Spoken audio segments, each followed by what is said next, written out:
Hi guys, welcome back to my channel. So in today's video, I have another haul video for you all. I got some exciting new purchases and I just really want to dive right in, so let's get into it.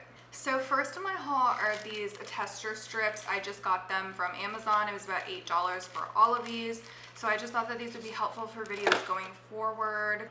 Okay, we're gonna start off with the bang. This is La Belle by Jean-Paul Gaultier. I actually did get this on Amazon, which I was kind of hesitant to. I mentioned in a past video that buying from Amazon sellers, even if you are buying from the designer itself, there's kind of controversy on whether or not they're authentic some of the time.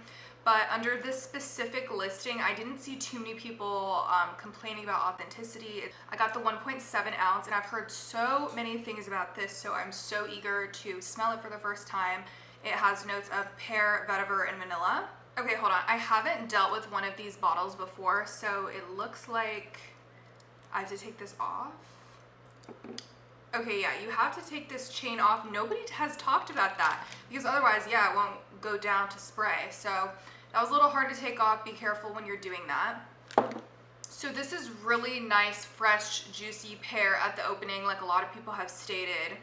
This is really nice. It's really simple. Pear is a really common note in fragrance. I think it's in, not Thank You Next, but it might be in Cloud or one of Ariana's fragrances. It's also supposedly in Black Opium, but to me, pear is not as obvious in those fragrances, whereas in this, like, this smells like a ripe, legitimate pear. I think anybody who has ate a pear before would be able to tell that you're wearing a pear perfume.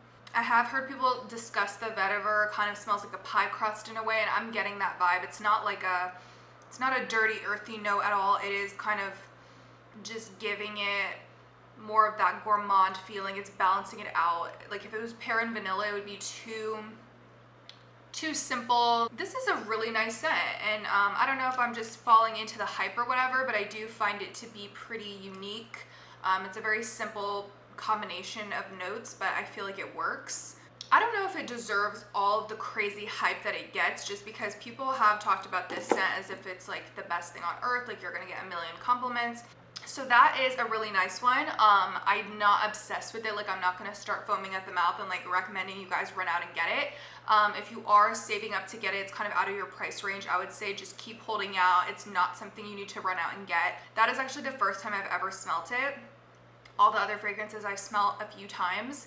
So that's just my first impressions. I'll have to sit with it and let you guys know. Okay, next is Pepe Jeans London for Her. And it looks like this. I feel like people sleep on this designer. I never hear anybody talk about the other fragrances that they carry.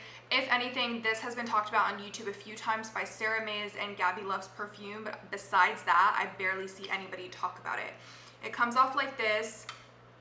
Looks like that, and they do have a couple other fragrances in their line that I'm interested in trying, but this is the first one I went with because I did hear some good things. But anyway, this reminds me of Pink Chiffon by Bath & Body Works. I don't have Pink Chiffon to actually hold it up side by side and tell, but immediately when I smelt it, I got that whiff of it. So this has some interesting notes. I'll read them off for you guys. The top notes are marshmallow, almond, and tangerine. I'll agree that there's some sort of citrusy opening. The middle notes are vanilla, almond milk, and vodka. So I want to say that I genuinely smell the vodka. Like I'm not even saying that. Don't think that you're going to smell some Grey Goose up in here, but it might just be that the perfume is made out of alcohol and obviously it's going to smell like alcohol, but like I low-key smell it. I don't know if I'm crazy. And then the base notes are amber and musk. People have described this as a pina colada fragrance. On every single review on Fragrantica, Gabby Loves Perfume said that, and I think Sarah might have said it too. Personally, I get it. If you think about it, I guess you can sort of detect a pineapple-ish, coconut-ish note, but to me that's not where my mind immediately goes. It doesn't necessarily go to marshmallow and almond and all these things that are listed in the notes, but it just reminds me of Pink Chiffon. It's just a very nice, bright, girly fragrance. Like a 21st birthday present, this would be perfect. First of all, it looks like alcohol, like a little martini. And then it's just girly and youthful, and I just think that this would be great for somebody in their 20s. I like it. I haven't worn it yet, but I've smelt it quite a few times and I'm digging it. Okay guys, we're kind of in the order of designer fragrances, so I'll keep it going just to make timestamps easier to navigate. But I have My Way by Giorgio Armani here. So I was never interested in this fragrance. Like I didn't really like the bottle. I didn't hear that many fragrance YouTubers hyping it up. But then I think I saw Sally Marion talking about how much she liked it, and then I started to look at Sephora reviews, and it's pretty popular on Sephora. I don't know if they're buying reviews or what, but a lot of people love this. A lot of people don't as well. So I just took a chance because I do love C by Giorgio Armani and the flankers. And when I first smelled, okay, so basically I ordered it online, blind bought it, and then before it ever came in the mail, I went to Ulta to smell it, and I was like, damn, what did I get myself into? Because it smells like that bubblegum tuberose that everybody talks about. And it still does on this tester strip, but I put it on my skin and it does transform a little bit. It doesn't smell like bubblegum on my skin. It's just a nice, light, sweet, airy floral. It's a little intense, so for summer, maybe not, in my personal opinion. Maybe if you put a very light amount on, but I am an oversprayer, so I'm just not sure. But this is just feminine, classy. It's not doing too much. It's just mostly comprised of florals. I think this would be great for the office, an interview. So it opens with orange blossom and bergamot. It has middle notes of tuberose and jasmine, and then it has base notes of white musk, vanilla, and cedar. It is a bit of a boring fragrance. Like, I know it's an easy reach. I know that it's classy, but just for me, it doesn't excite me whatsoever. It's just florals, and that's it. So the time that I did wear it, it lasted all day. It smelled really lovely. I would sniff myself and be like, wow, it's a really nice, pleasing scent. But just for me, it's nothing I'm excited about. I definitely will not be purchasing a full bottle, but I do enjoy having this travel size. So maybe it'll grow on me. Okay, this is the last designer fragrance for now. My next haul should have much more designer fragrances because I'm just still waiting on so many things in the mail, you guys. But this is Burberry Her, the EDP. And so I have an interesting story about this one. I smelt it in the store and for some reason I wasn't feeling it. Like, it took me so long to like it, and it's something that is right up my alley, so I'm not sure why that was. It's fruity, a little bit of floral, a little bit of musk, so I thought it would be perfect for me, but I was leaning more towards Burberry Her Blossom for the longest time because of the peony note. Over time though, I just kept going back to Ulta to sniff the two side by side, and I was realizing maybe I was just getting whiffs of this one because this one is just so much better in my opinion. I just want to talk about the packaging. Like, I'm obsessed. It's just so easy to hold. It's very cute. It's polished. It's classy. It's giving Glossier. Like, I love the baby pink. I just can't even say enough good things about it. So we have a lot of notes here. I'm just going to list off the ones that I get. I personally get a lot of raspberry as well as strawberry. Obviously, this is very much strawberry, bright, fruity, fresh fragrance.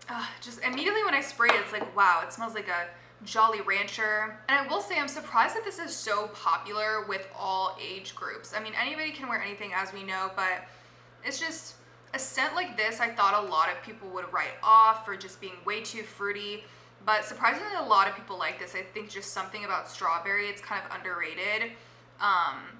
Anyway, I also get the raspberry note. There is a sour cherry in here, but I would by no means say that cherry is the main player. Definitely lemon. It has lemon in the top notes, and now that I'm thinking about it, it's like strawberry lemon opening. Definitely getting that with a little bit of raspberry lemonade. Okay. Middle notes of violet and jasmine. Violet's not my favorite. It's a little bit powdery, but I think, you know, if it's one or two powdery notes, it can really bring a fragrance together. And then the base notes are musk, vanilla, oak moss, cashmere, woody notes, amber, and patchouli. Don't be scared by the patchouli. It's like, if anything, it's just musk and vanilla probably. This is just so nice. Like, I could actually just sit here and smell this all day. It's really, really pretty. I wore it to the gym, which maybe that was a little too much for the gym because it is so intense.